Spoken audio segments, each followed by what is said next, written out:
Hello à toutes, hello à tous, j'espère que vous allez bien. Votre recruteuse IT préférée de Ireland, comme chaque jeudi, on se retrouve pour une nouvelle vidéo 100% dédiée à votre carrière. Alors, fini les alternances.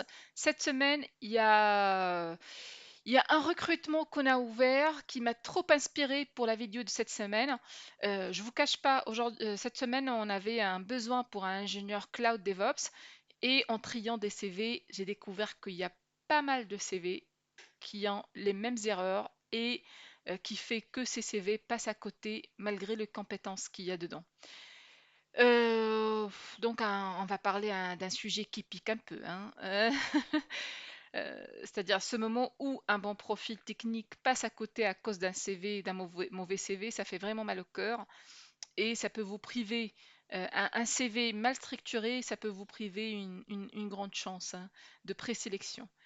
Alors, j'ai sous les yeux le CV d'un ingénieur cloud avec 6 ans d'expérience. Il est certifié, il a travaillé chez plusieurs boîtes et pourtant, ça ne donne pas envie de creuser. Pourquoi?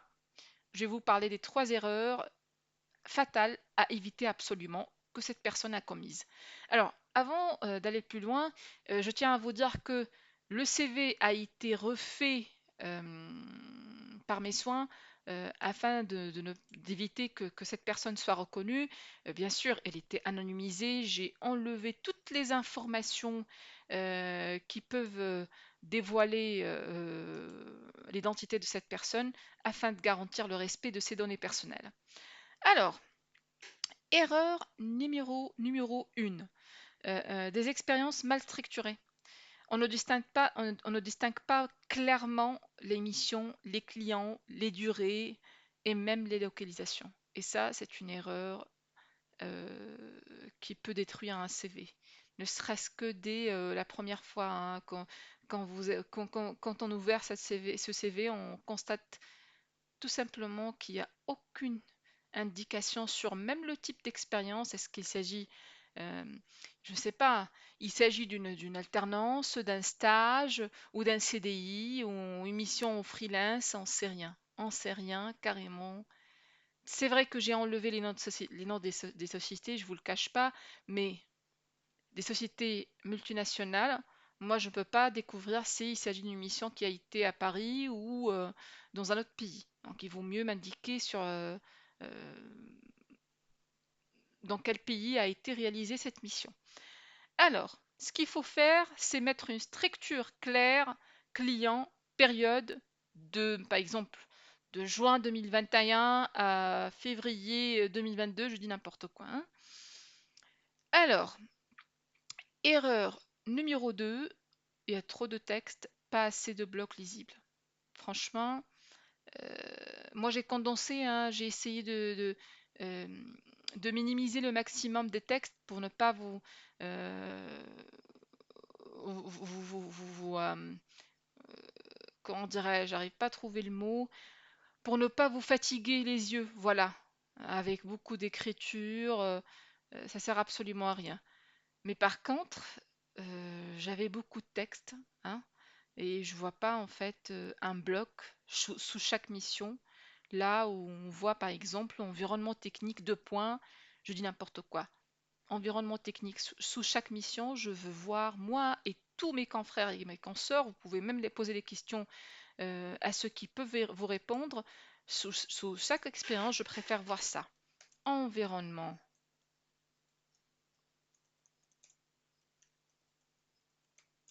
deux points, Docker, Kubernetes,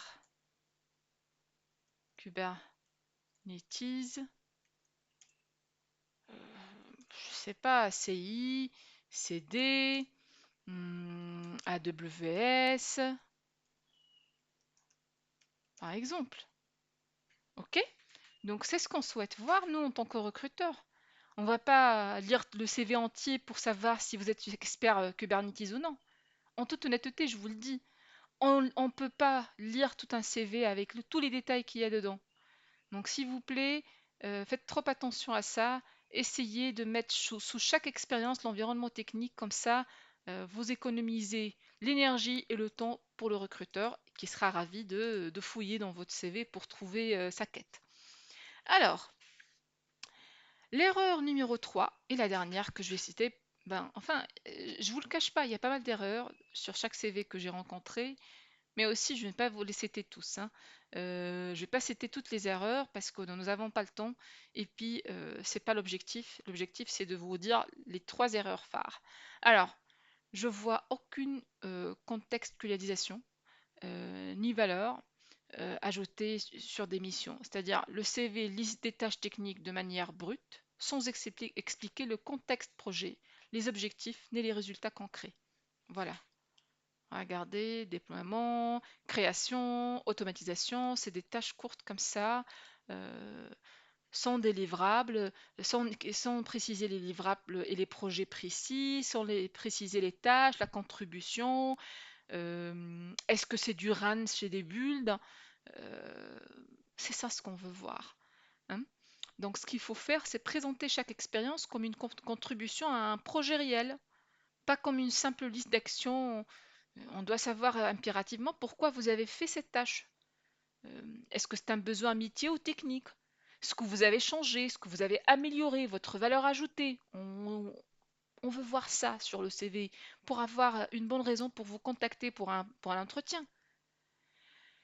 Voilà, on veut voir ce que ça donnait comme résultat mesurable, si c'est possible, s'il y a des KPI, des chiffres à mentionner, pourquoi pas.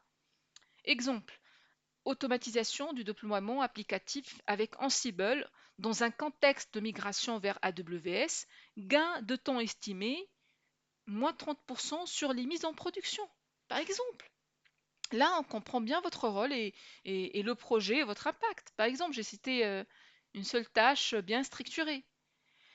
Donc, à vrai dire, même avec les bonnes compétences, si c'est mal raconté, mes amis, ça passe à côté. Donc, travaillez la lisibilité, la structure et l'impact de chaque ligne, s'il vous plaît. Et si vous avez un doute sur votre CV ou si vous voulez qu'on le revoie ensemble, écrivez-moi, likez, commentez et partagez avec vos collègues IT qui cherchent à booster leur CV. N'hésitez pas à nous laisser vous aider. Si vous voulez qu'on parle d'un sujet bien déterminé, nous sommes là pour vous.